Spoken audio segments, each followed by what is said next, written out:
Electric or gas cars, which will last longer? Oh, we don't know yet. Electric cars are just a little too new. Here are my thoughts and feelings. Right, is that I think that there's a big push to move everything to electric cars, and we all understand the reasons why. Right, our Earth is dying. We need to do our best to help with that.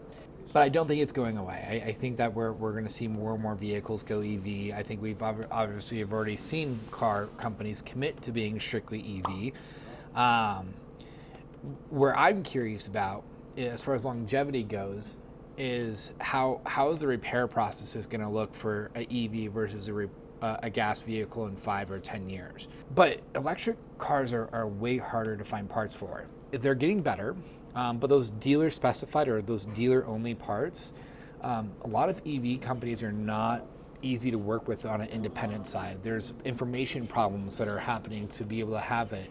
There's issues being able to get technicians trained. We're already in a world where technician shortages are very real, and not only are the technician shortage getting real for today and right now, but it's going to get way worse. And so, in 10, 15 years, the amount of auto repair shops are just not there. There won't be as many as there are today, just simply because there's not enough technicians out there. But then those technicians, are they being properly trained and educated to go into EV as well?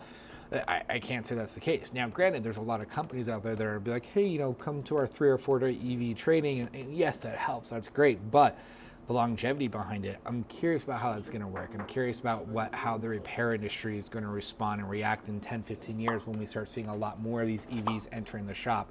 We're getting it now. We do a lot of EV work here. We're not doing like EV, like the actual electrical side of it here. We're doing some hybrid replacements. We're doing a lot more suspension and tires. That's the type of repairs we're anticipating on seeing. But when it gets into the hard shit, when it gets into the complicated stuff, how is that going to work in the future?